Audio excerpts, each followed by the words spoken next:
बिस्मिल्लाहिर्रहमानिर्रहीम। अस्सलाम वालेकुम। आज के लेक्चर में हम स्टैक डेटा स्ट्रक्चर पढ़ेंगे एज एन एडीटी, ठीक है।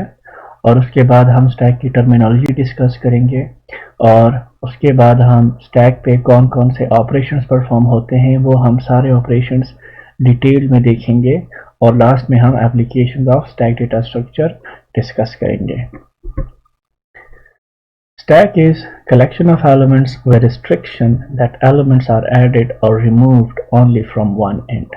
देखें, स्टैक में आपके पास कुछ कलेक्शन ऑफ एलिमेंट्स होते हैं, कोई डेटा होता है, लेट्स सपोज कुछ नंबर्स हैं, वो आपके पास मेमोरी में कुछ इस तरह से स्टोर्ड होते हैं, मेमोरी में कुछ इस तरह से उनकी प्लेसमेंट होती है, कुछ इस तरह से वो स्ट्रक्चर्ड होते हैं कि वो डेटा आपका सिर्फ एक एंड से यूज़र को अवेलेबल होता है, या आप कह सकते हो कि वो डेटा यूज़र को सिर्फ एक एंड से वो यूज़र उस डेटा में कोई उसको एक्सेस कर सकता है, उसमें किसी नए एलिमेंट की एडिशन कर सकता है और उसी एक एंड से किसी एग्जिस्टिंग डेटा में से किसी एक एलिमेंट को क्या कर सकता है, रिमूव कर सकता है, ठीक है। और वो जो एक एंड होता है जिस एंड से डेटा यूज़र को अवेलेबल होता है, उस एंड को स्टैक की टर्मिनोलॉजी में टॉप बोलते हैं, ठीक है। स्टैक में आपके पास जो इंसर्शन और डिलीशन होता है, या आप कह सकते हो कि स्टैक डेटा स्ट्रक्चर में अगर आप किसी एलिमेंट को इंसर्ट करते हो या डिलीट करते हो तो वो लीफो ऑर्डर में होता है। LIFO stands for last in first out. इसका मतलब ये है कि अगर आप किसी एलिमेंट को सबसे पहले इंसर्ट करते हो या ऐड करते हो तो वो सबसे लास्ट में प्लेस होगा, ठीक है, और वो सबसे लास्ट में आउटपुट होगा। सिमिलरली अगर आप किसी एलिमेंट को सबसे लास्ट में इंसर्ट करते हो तो वो सबसे पहले क्या होगा, आउट होगा, ठीक है।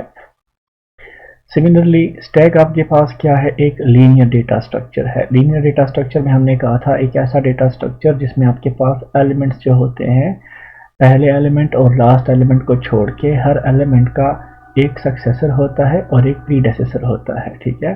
सो स्टैक में आपके पास क्या है, एक लीनियर डेटा स्ट्रक्चर है, ठीक है। स्टैक को आप कह सकते हो कि ये एक ऑर्डर लिस्ट होता है ऑफ सिमिलर डेटा टाइप का। देखें, इसमें दो चीज़ें हैं आपको समझने वाली। एक तो ये है similar data type. It means कि स्टैक में आपके पास जो एलिमेंट्स होंगे उन सारों की जो डेटा टाइप होगी वो क्या होगी, सेम होगी। और दूसरा ये है कि वो जो डेटा एलिमेंट्स होंगे सेम डेटा टाइप के, वो क्या होंगे, वो आपके पास ऑर्डर्ड लिस्ट होंगे। ऑर्डर्ड लिस्ट का मतलब ये है कि वो एलिमेंट्स जो होंगे एक ख़ास सीक्वेंस में क्या होंगे, डेटा स्ट्रक्चर में आप कहोगे कि ऐड करोगे और एक ख़ास सीक्वेंस में वो एलिमेंट्स क्या होंगे, रिमूव होंगे, ठीक है, डिलीट होंगे। या आप कह सकते हो इन सिंपल वर्ड्स कि एक सीक्वेंशियल मैनर में वो क्या होंगे, वो एलिमेंट्स क्या होंगे, एक्सेसिबल होंगे, ठीक है। स्टैक को अगर हम कहें, जनरली अगर हम स्टैक को देखें तो स्टैक की मिसाल आपके पास एक ऐसे कंटेनर की है, ठीक है। ये कंटेनर है जिसमें आपके पास स्पेस है, कैपेसिटी है, पोजीशंस हैं, कुछ ऑब्जेक्ट्स को स्टोर करने की, ठीक है।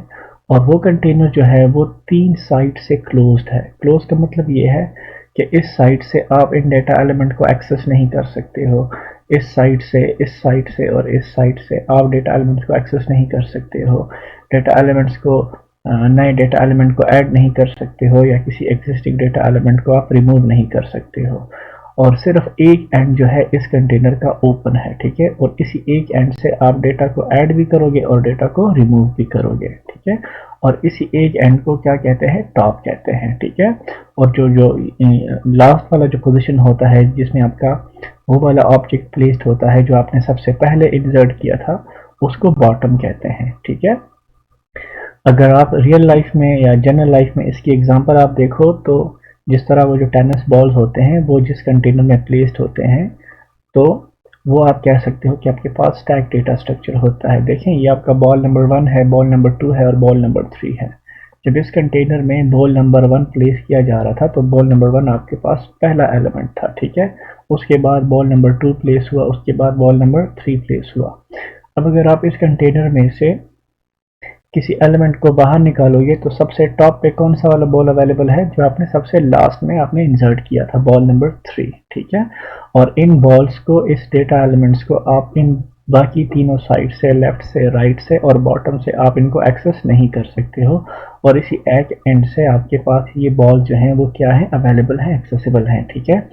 अगर इस कंटेनर को आप लॉजिकली थोड़ा एक्सटेंड कर दो, या आप ये कहो कि इसमें आपके पास मोर देन 3 बॉल्स को अकोमोडेट करने की कैपेसिटी है, ठीक है, तो जो नया बॉल आएगा वो इस बॉल नंबर 3 के ऊपर आएगा, ठीक है, और वो फिर रिमूव भी सबसे पहले होगा, ठीक है।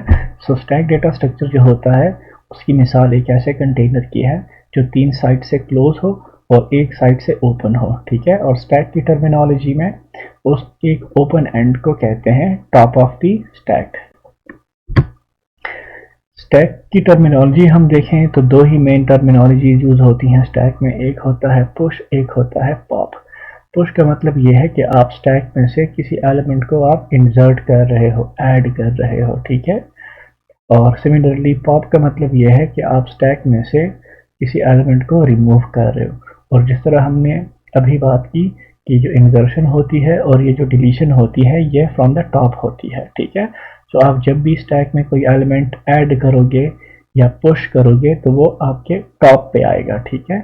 और अगर आप कोई एलिमेंट पॉप करोगे स्टैक में से तो वो आपके स्टैक में जो सबसे टॉप पे एलिमेंट होगा वही आपका पॉप होगा। अगर हम स्टैक पर ऑपरेशंस की बात करें तो स्टैक पे हमारे पास ये लिस्ट ऑफ ऑपरेशंस आप कह सकते हो कि हम परफॉर्म कर सकते हैं। एक है पुश, अभी हमने बात की कि किसी स्टैक में आपको वैल्यू को इंसर्ट करना। पॉप का मतलब है वैल्यू को रिमूव करना। टॉप का मतलब ये है कि आप चेक करते हो कि सबसे टॉप पे कौन सी वैल्यू पड़ी है, ठीक है। और इज एम्प्टी आप चेक कर सकते हो कि आया आपके पास स्टैक खाली है कि नहीं है, राइट। और आप इस फुल के थ्रू आप चेक कर सकते हो कि आपके पास स्टैक जो है वो आपके पास फुल कहीं तो नहीं है, ठीक है। ये इज एम्प्टी और इज फुल मैंने आपको लिस्ट डेटा स्ट्रक्चर जब हम पढ़ रहे थे तो उसमें मैंने आपको बताया था कि इज एम्प्टी हम चेक करते हैं अंडरफ्लो को, अंडरफ्लो की कंडीशन को देखने के लिए, ठीक है। और इस फुल हम यूज़ करते हैं ओवरफ्लो को चेक करने के लिए, ठीक है। जब भी हम एलिमेंट्स को पुश करेंगे तो हम ये देखेंगे कि आपके पास स्टैक कहीं फुल तो नहीं है। और जब हम स्टैक में से किसी एलिमेंट को पॉप करेंगे तो हम ये देखेंगे कि आपके पास कहीं स्टैक पहले से खाली तो नहीं है, ठीक है। सो जिस तरह मैंने कहा कि स्टैक जो होता है वो तीनों साइड से क्लोज होता है और सिर्फ एक एंड से टॉप होता है, ठीक है।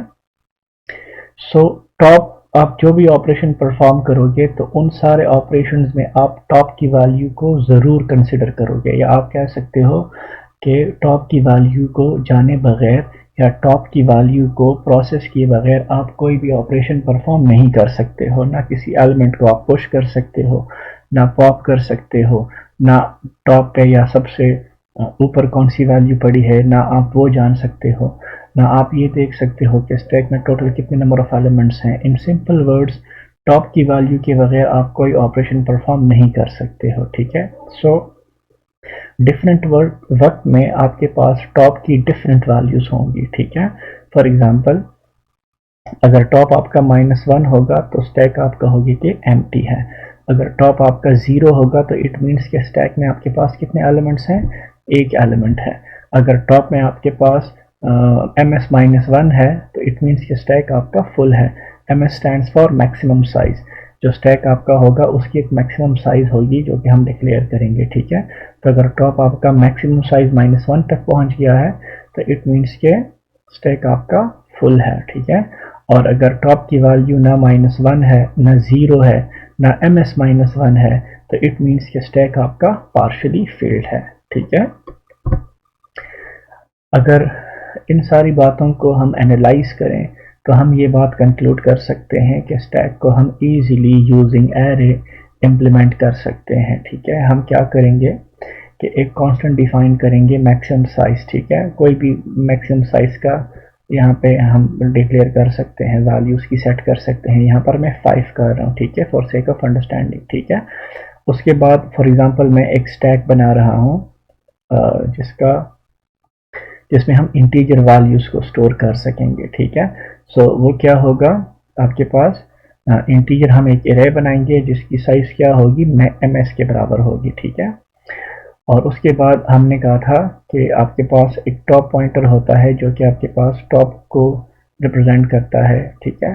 तो उसको हम इनिशियली क्या करेंगे, -1 देंगे, क्योंकि हम एरे के थ्रू स्टैक को इम्प्लीमेंट कर रहे हैं, ठीक है। देखें ये आपके पास वो स्टैक है जिसकी लेंथ 0 से लेकर 4 तक है, टोटल आपके पास 5 उसका साइज है, ठीक है। सो ये पोजीशन जो होगा ये मैक्सिमम साइज -1 होगा, मैक्सिमम साइज आपका 5 है, तो 5 - 1 इज इक्वल टू 4, ठीक है। और ये आपका पहली पोजीशन है स्टैक की, ठीक है।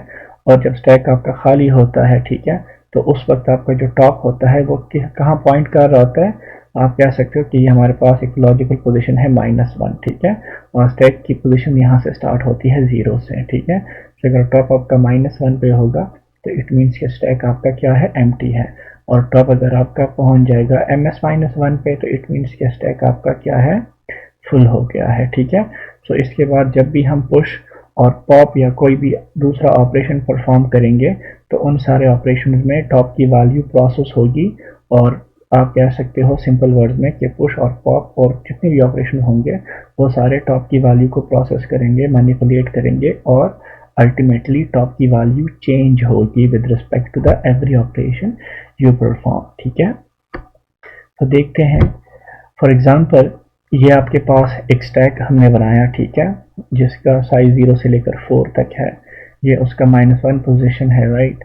और अगर आप उसमें कोई पुश ऑपरेशन करते हो, कोई पहली वैल्यू आप उसमें क्या करते हो, ऐड करते हो, पुश करते हो, तो आप क्या करोगे, आपकी लॉजिक क्या होगी, सबसे पहले आप टॉप को क्या करोगे, इंक्रीमेंट करोगे। जब इससे पहले वाली स्लाइड में आप देखो, जब स्टैक आपने बिल्कुल नया नया बनाया था, बिल्कुल खाली था, तो उस वक्त टॉप की वैल्यू क्या थी, -1 थी, ठीक है। सो जब आप पहली वैल्यू को इम्प्लीमेंट पुश करोगे तो वो आप टॉप को क्या करोगे, पहले इंक्रीमेंट करोगे, तो टॉप आपका -1 से इंक्रीमेंट होके 0 पे चला जाएगा, ठीक है। उसके बाद टॉप जिस पोजीशन की तरफ पॉइंट करेगा उसी पोजीशन पे आप क्या कर लोगे, वैल्यू को आप उसमें पुश कर लोगे, ठीक है, या उसी पोजीशन को आप वैल्यू असाइन कर लोगे। तो यहाँ पर मैं 35 पुश कर रहा हूँ, तो यहाँ पर आपका आ जाएगा 35, ठीक है। सिमिलरली दूसरा ऑपरेशन मैं परफॉर्म कर रहा हूँ पुश का, एक दूसरी वैल्यू मैं पुश कर रहा हूँ 20, तो लॉजिक हमारी वही है, टॉप को इंक्रीमेंट करना। सो इससे पहले टॉप आपका कहाँ था, इस लोकेशन पे था, 0 लोकेशन पे था, राइट। तो टॉप पहले आपका इंक्रीमेंट हो गया, अब टॉप जिस पोजीशन को पॉइंट कर रहा है तो आपकी वैल्यू भी उधर आ जाएगी 20, ठीक है। सिमिलरली अगर मैं एक थर्ड वैल्यू को पुश करूंगा 8, तो टॉप आपका इंक्रीमेंट हो जाएगा, 1 से 2 हो जाएगा, और फिर टॉप जिस पोजीशन पे पॉइंट करेगा तो वहां पर वैल्यूज आ जाएंगी, ठीक है, 8। सिमिलरली एक फोर्थ वैल्यू मैं पुश कर रहा हूँ, ठीक है, 13, तो 13 आपका आ जाएगा, यहाँ पे स्टैक इंक्रीमेंट हो गया, 2 से 3 हो जाएगा, और 13 आ जाएगा 3 पोजीशन पे। सिमिलरली मैं एक पांचवी वैल्यू क्या कर रहा हूँ, पुश कर रहा हूँ, तो स्टैक आपका टॉप आपका पहुंच जाएगा 4th पोजीशन पे, जो कि आपका ms-1 है, और वो जो आप वैल्यू पुश कर रहे हो 20, वो यहाँ पे आके स्टोर हो जाएगी। इसके बाद अगर मैं कंटिन्यू रखता हूँ अपना push operation, so push of 55, तो यहाँ पर आप देखें टॉप आपका कहाँ पे पहुंच गया है, मैक्सिमम साइज तक पहुंच गया है। तो इस वक्त आपका जो 55 की वैल्यू होगी ये पुश नहीं होगी, और आपको मैसेज आपको आ जाएगा, एक एरर मैसेज आप जनरेट करोगे कि स्टैक इज फुल, ठीक है। सो जिस तरह हमने शुरू में कहा था कि आप जब भी इंसर्शन की ऑपरेशन करोगे, एडिशन की ऑपरेशन करोगे किसी भी डेटा स्ट्रक्चर में, ठीक है, तो आप सबसे पहले ओवरफ्लो चेक करते हो, ठीक है। सो हम जब भी पुश का फंक्शन लिखेंगे तो उसमें हम पहले ओवरफ्लो चेक करेंगे, और ओवरफ्लो के बाद फिर अगर ओवरफ्लो वाली कंडीशन मीट नहीं हो रही तो उसके बाद सिंपल टॉप को इंक्रीमेंट करेंगे, और फिर उसके बाद टॉप जिस पोजीशन पे पॉइंट करेगा उस पोजीशन पे हम वैल्यू को असाइन कर देंगे, ठीक है।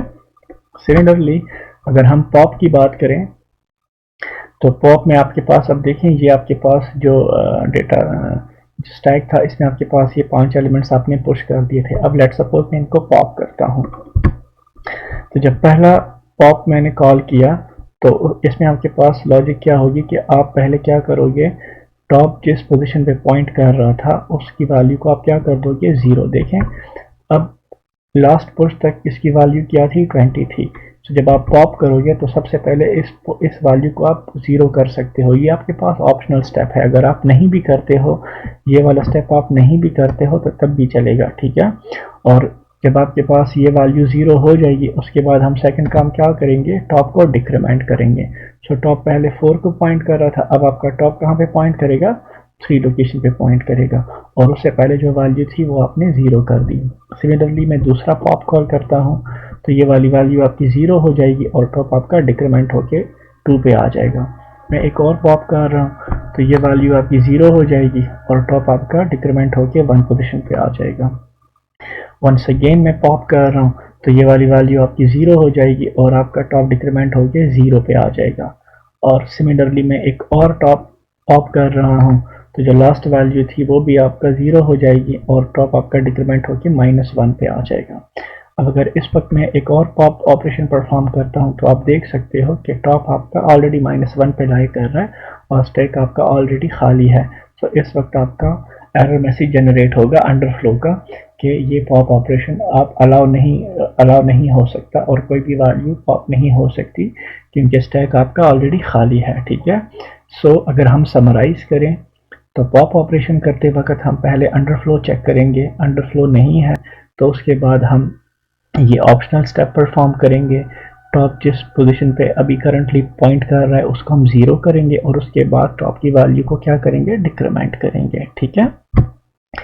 अगर हम समराइज करें पुश और पॉप फंक्शंस को, ठीक है, तो ये आपके पास एक पुश फंक्शन है जो कि एक इंटीजर वैल्यू ले रहा है, ठीक है। तो हम सबसे पहले क्या चेक करेंगे, if stack is full. Again मैं यहाँ पे सूडो कोड यूज़ कर रहा हूँ फंक्शंस को डेमोन्स्ट्रेट करने के लिए ताकि आपको अंडरस्टैंड करने में आसानी हो, ठीक है। सो आप पहले चेक करोगे कि इफ स्टैक इज़ फुल। अगर स्टैक आपका फुल है तो आप एक एरर मैसेज जनरेट करोगे, ठीक है। अगर स्टैक आपका फुल नहीं है तो आप क्या करोगे, टॉप को पहले इंक्रीमेंट करोगे और फिर इंक्रीमेंट होने के बाद टॉप जिस पोजीशन पे पॉइंट करेगा उसी पोजीशन पे आप इस वैल्यू को आप क्या कर दोगे, असाइन कर दोगे, ठीक है। सिमिलरली पॉप फंक्शन के लिए आप पहले स्टैक को चेक करोगे कि एम्प्टी तो नहीं है। अगर एम्प्टी है तो आप अंडरफ्लो वाला मैसेज, एक एरर मैसेज आप जनरेट कर दोगे, ठीक है। और अगर एम्प्टी नहीं है तो आप सिंपल जो टॉप वाली वैल्यू है करंट, उसको आप 0 कर दोगे और फिर आप क्या कर दोगे, टॉप को डिक्रीमेंट कर दोगे, ठीक है।